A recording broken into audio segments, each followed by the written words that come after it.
Hey, Trademark, we are in the living room for today's breakout session. Pastor Gabe and I, you asked, we answered. So we're here to answer your questions that you've brought up. So I'll just kind of go down the list. I'll ask you, I'll jump in, and we'll just attack these. The first question comes from Alex Maher. Hey, Alex, how's it going? Miss you. It's good to talk to you. How have you been? I've been good, really good. Good. Quarantine's got a lot of ups and downs. Now's an up. Feeling good. Church is opening. Lots of good stuff happening. Yeah, I'm good. New house, Trademark's coming back. So many good things. I'm good. Question number 2 from followers3.free_gain. Get Instagram famous now. Check out, look at my page. I don't have any jokes. Man, Sorry. I was really hoping you'd have something there. So read it again. Get Instagram famous now. Check out, look at my page. I'm already Instagram famous. Wow, you heard it here. Yeah. I think I have a better ratio than you. Probably. Just saying. I think I maybe have a better ratio of followers 3 free gain. You probably also post far more than me. That's also true, which in my case could really hurt my ratio because I'm not Mr. Curated Content. Yeah. You're just like really aesthetically pleasing picture of a flower, and then 4 times a year. yeah, 4 times a year, and every once in a while we see that you have a kid. Yeah. There's And I have Micah. a sports Yeah, team. that I enjoy. yeah. That's right. Another great question: how do we come alongside our friends to help them grow in their faith? Man, so they just got real. We were Yeah. super fun and now Yeah. we're real. How do you come along your friends to help them grow in their faith? I mean, there's so many answers to this question. It kind of depends on the friend, I guess. Like you could definitely pray with your friends, have Bible studies with your friends, just encourage your friends. Especially if they're open to want to grow. If that's a mutual thing, man, the sky's the limit. Even just sending texts and things, periodically throughout the week of verses or just encouragement, I think will help your friends grow. And then just yourself growing, being an example and raising the bar. They say like you'll become like the people that you're close to, and that's certainly true in reverse as well. So if they're close to you and others who are all growing, that'll help your other friends grow. Yeah, I agree. One of the most important things about studying the Bible and reading the Bible and following Jesus is it's meant to be done in community. Our faith is not an individualistic one. And so the best way to help a friend grow is just to come alongside them. And you'll find, I think, that you will grow too in that process. Even if you are, if you want to have levels of maturity and say that you are super mature, your friend isn't, even then, you coming alongside them, you'll grow out of that experience just by being in community with them.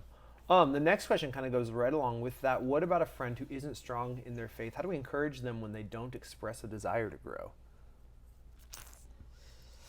I mean, I think the big answer is they may not be a Christian, and so they need to see Jesus. And so lifting Jesus up, again, being an example to them. I would always, if someone's struggling and has no desire to grow, then I think the answer is always just show them Jesus as much as possible. Show them as much of the gospel and who Jesus is, rather than trying to give them a bunch of biblical facts and pump them with biblical knowledge and, even maybe guilt them a little bit, but just show them Jesus and his love. Because if there's no desire to grow, that's a really strong evidence that they're not actually a Christian. Titus's devotional earlier this week, I think he answered this fantastically. Model the love of Jesus to them. That's the best way to see it. One thing that freed me and really gave me so much more peace, and just I was able to calm down so much in terms of like having friends and trying to lead them to Jesus, is that I don't save people, I don't grow people, I don't bring people to Jesus. Jesus does that himself. And so I can't I can't make my friend more spiritual. I can't make my friend want to follow Jesus more. All I can do is be an example and show what Jesus looks like. And Jesus is so incredible and awesome that when people see him, they do respond and they do follow, because Jesus is irresistible. What are some tips for loving people that we don't agree with? Loving? I don't know. I don't do that. Loving people that we don't agree with. See, you should really read the questions before you get on. Man. I did give them to you. You did Yeah. print them out. Yeah, that's true. I thought it'd be better if I didn't read them. This isn't 20 questions. These actually Gotcha. have to be substantial. Gotcha. These aren't supposed See, to I be. didn't know what interview we were doing. Loving people that we don't agree with. I mean, love's a choice. We talk about that all the time. Love's a choice in relationship. It's a choice in marriage. It's a choice in friends. It's a choice in enemies. And so whether they're your enemy or you just don't agree with them on a certain topic, I think every single day, especially in our relationships, our good relationships and our struggling relationships, we have to choose to love them. Love can mean speaking more truth into their life, and it can mean like, no, you just need to hear the truth because you're just going so off here. But I think more often than not, it means giving grace, just allowing them to speak, allowing them to have their opinion. That in no way means shying away from yours, but giving plenty of grace because you've made a choice to love them. Grace always goes with love. And so if you make a choice to love even your enemies, I think just that alone will help you. And err on the side of grace. Yeah, people are bigger than opinions.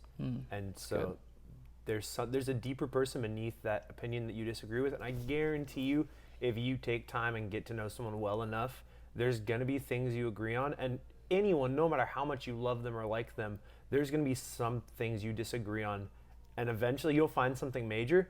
And so you have to decide to make friendships and relationships more than about we have similar tastes and interests, but about a deeper, I value you as a person. And I mean, of course, the Jesus Duke answer beneath all that is Jesus values you as a person. And so it doesn't matter whether I agree with you or not. Jesus created you in his image and he loves you. And so I'm going to do that too, even when I don't really want to. Another great question. How do we surrender to God in every aspect of our lives? What does that look like? How do we do it and what does that look like? I mean, I think surrender is a daily thing. I think we have a bad habit in Christianity where we think so many things that we do are a one-time event. We think salvation's a one-time event. We think surrender's a one-time event, or it's like a refresher event. Like I surrendered on Sunday and I'll surrender again next Sunday, or I surrendered at camp and I'll surrender at winter camp or whatever. So much of the Christian life is just daily disciplines, daily surrender, daily humility. Pastor is talking about that this Sunday, that we choose to be humble every day. And so how do we do it? It's a daily decision. And that's just true in life. So many things in life we easily just put up to feelings and we put up to out of our control. And more often than not, especially in these type of instances, it's a choice. You choose to surrender. And as you do that every day, I think the bits and pieces of what that looks like will start to fall into place.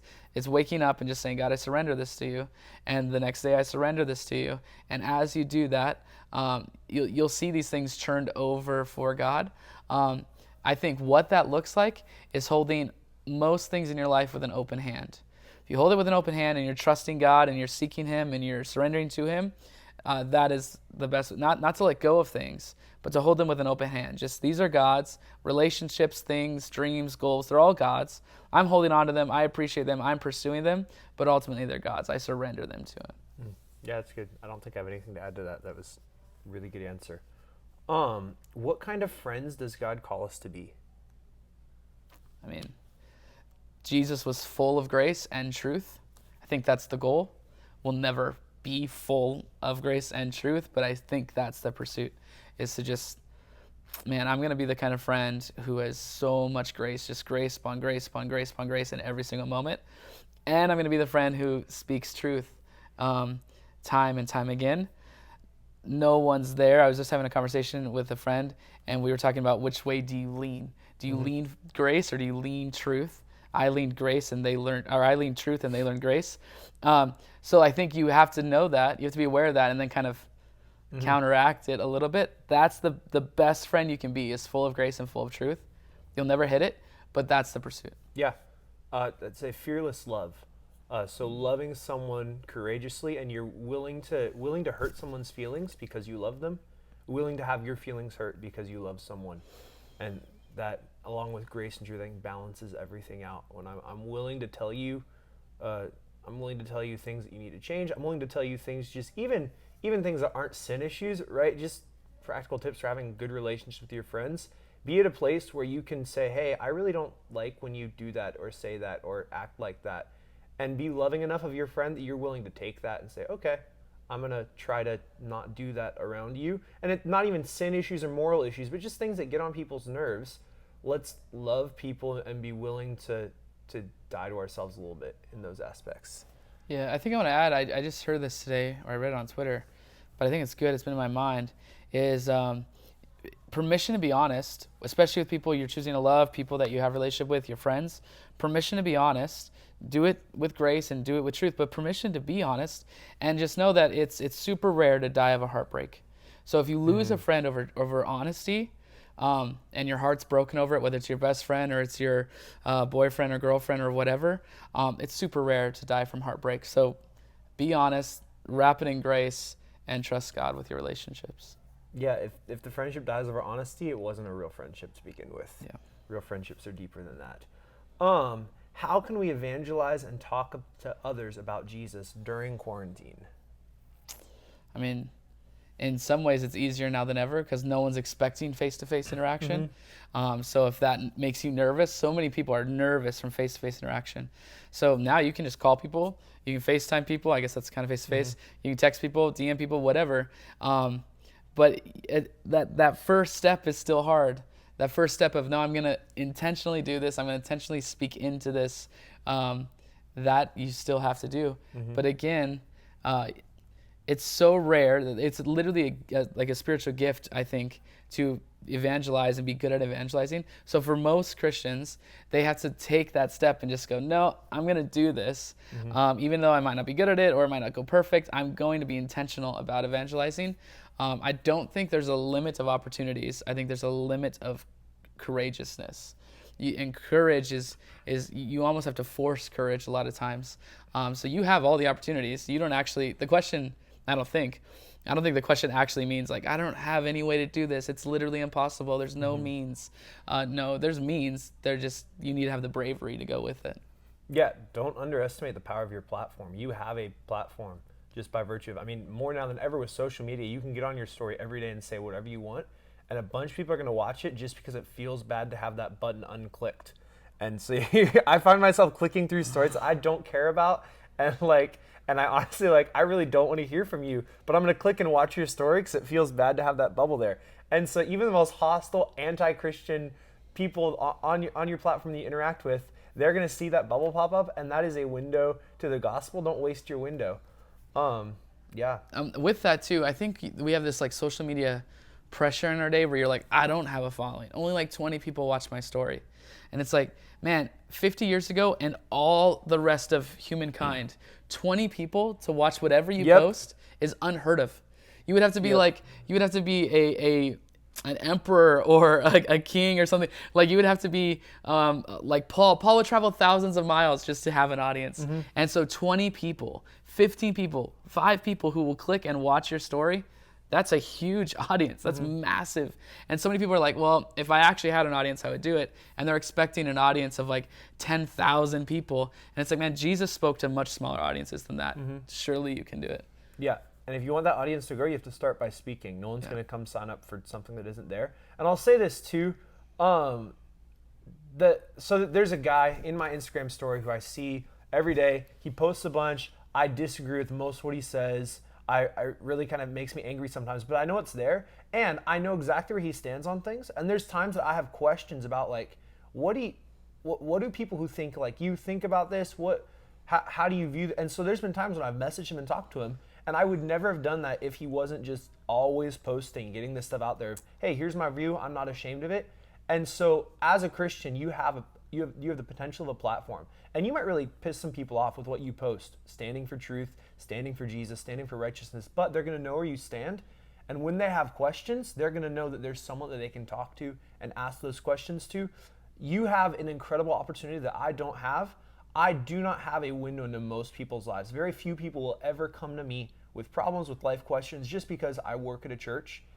And so they already know what I think about a lot of things, and so they're not going to really care what my opinion is. You have friends who do care what your opinion is and do care about you and will come to you with some deep issues that I'll never get to hear of. And so you have an incredible opportunity to minister to them. And so start by getting your foot in the door and letting people know, here's who I am, here's where I stand, here's what I believe about the world. Get that out there. How do we work towards the salvation of loved ones that aren't receptive to the gospel?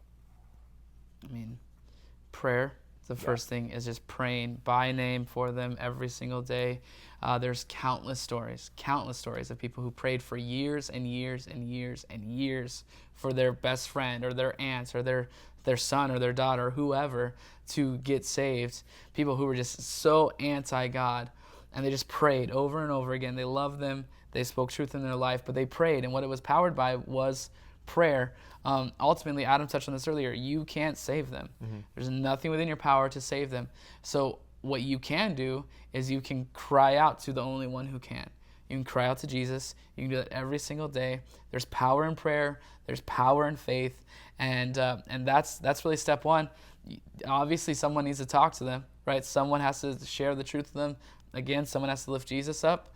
But I would say start with prayer. Spend a significant amount of time, a significant season in prayer, and then start to speak into their life. Really shower it in prayer, because again, you can't save them. Only Jesus can do that. Yeah, my family is a direct product of this. My dad was the only one saved in his family for years and years and years. And I remember even in my childhood having family members who were kind of like on the fence about Jesus. And I remember hearing my dad praying for different people. And to hear the stories of just miracle conversions after miracle conversions. And it came because my dad prayed for them. Prayer is powerful, and there's no one too far gone for Jesus. I mean, we talked about this last night. No one is too far gone for Jesus to save. And so don't give up on someone just because it seems like there's no hope or no chance or they're so hostile. But pray, present the gospel, and be faithful. Last question.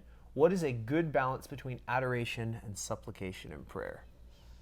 Okay, so adoration, let's define it for people who don't know. Adoration is simply like praising God, acknowledging God's character, worshiping God would all be, I adore you is what you're saying.